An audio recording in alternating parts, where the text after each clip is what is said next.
மக்களே அனைவருக்கும் வணக்கம். இப்போது கனகாம்பரம் செடி எவ்வாறு பயிர் செய்வது என்பதை இப்போது பார்ப்போம். பாருங்கள், கனகாம்பரம் பூத்து முடிஞ்ச உடனே, பூ அதுவாக உதிர்ந்த உடனே அதிலிருந்து விதையை தயாரிக்கணும்.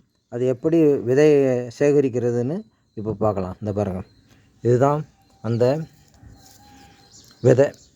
இந்த பூத்து அதுவாக உதிரணும், நம்ம பறிக்கப்படாது. அதுவாக உதிர்ந்த உடனே இந்த மாதிரி விதை கொத்து கொத்தாக இருக்கும். இது போல் உதிர்த்து தனித்தனியாக எடுத்து ஒரு மண்ணிலையோ, தோட்டம் உள்ளவங்க தோட்டத்தில் விதைக்கலாம். இல்லைன்னா தோட்டம் இல்லாதவங்க, சென்னை போன்ற நகரப்பகுதிகளில் உள்ளவர்கள் தோட்டம் இல்லைன்னா இது போல் மண் சட்டிகளில், இந்த மாதிரி மண் சட்டி இது மாதிரி மண் சட்டியில் தயார் செய்து உரத்தை நிரப்பி அதில் விதைச்சிங்கன்னா இது ஒரு 15-20 நாளையில் முளைச்சி வந்துடுங்க. இதோ பாருங்கள், இது அது போல் செய்தது தான் இது. இதில் வந்து 20 விதை போட்டிருந்தேன். அந்த 20 விதையில் ஒரு 10 செடியை பிடுங்கிட்டேன், மீதி இருக்குது. அது பாருங்கள், அந்த 10 செடியை எப்படி பயிர் செய்கிறதுன்னு காமிச்சிருக்கேன் பாருங்கள். இது போல் முளைச்சி வந்த செடியிலேருந்து ஒரு 15-20 நாளில் தனித்தனியாக பிரித்து பெரிய தொட்டியில் நடுறதுனா பெரிய தொட்டியில் நட்டுடலாம். இல்லைன்னா சின்ன 2 லிட்டர் பாட்டில் இல்லைன்னா 1 லிட்டர் பாட்டில் இது மாதிரி, அதை பாருங்கள், இது மாதிரி கட் பண்ணி இதில் நடவு செய்யணும். அதை பாருங்கள், பார்த்துக்கோங்க, நல்லா பாருங்கள். கிட்டத்தட்ட 10 செடி நட்டுருக்கேன் பாருங்கள். 10 செடி பறித்து மாடலுக்காக, வீடியோவுக்காக நான் நட்டு வச்சுருக்கிறேன் பாருங்கள். இது போல் நீங்கள் வச்சுக்கிட்டிங்கன்னா இது ஒரு மாதத்தில் ஒரு 1/2 அடி உயரத்துக்கு வளர்ந்துடும், நல்லா தளன்னு வளர்ந்துடும். அதுக்கு பிறகு இந்த பாட்டிலை அப்படியே கட் பண்ணிவிட்டு அந்த செடியை எடுத்து பெரிய தொட்டியில் வைக்கலாம். இல்லைன்னா இப்போயே உங்களுக்கு பெரிய தொட்டி ரெடியாக இருந்துச்சுன்னா இதை பாருங்கள், இந்த மாதிரி உரத்தை நிரப்பணும். இதை பாருங்கள், பெரிய செட்டி தான் இது. 5 லிட்டரு வாட்டர் கேனு. நீங்கள் மண் தொட்டி இருந்தால் மண் தொட்டியில் செய்யலாம், இல்லைன்னா பூத்தொட்டியில் கூட வச்சுக்கலாம். இது மாதிரி மொட்டை மாடியில் செய்கிறது இது. நீங்கள் தோட்டம் இருந்தால் தோட்டத்தை நல்லா புழுதி செய்து 1 அடிக்கு ஒரு கன்று வீதம் வச்சு நல்லா உரத்தை பரப்பி விட்டு 1 அடிக்கு ஒரு கன்று நீங்கள் நடணும்.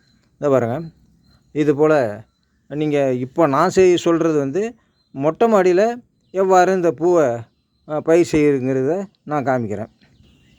மொட்டை மாடியில் இந்த மாதிரி ஒரு தொட்டி உரத்தை நிரப்பி, இதை பாருங்கள், அதுலேருந்து பிரித்த கன்று தான் இது. இந்த செடியிலேருந்து, இந்த தொட்டியிலேருந்து எடுத்து பிடுங்கி வச்சுருக்கிறேன். இது வீடியோவுக்காக ஏற்கனவே பிடுங்கி வச்சுருக்கிறேன். இதை இப்போ நட்டு காமிக்கிறேன் பாருங்கள்.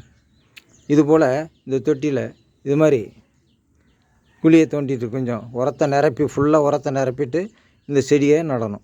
நட்டு உரத்தை அப்படி அணைச்சிட்டு இதில் தண்ணி ஊற்றி வந்தீங்கன்னா தளன்னு ஒரு மாதத்தில் உங்களுக்கு தளன்னு வளர்ந்துடும். இந்த பாருங்கள், இது போல் தண்ணி ஊற்றி வரணும்.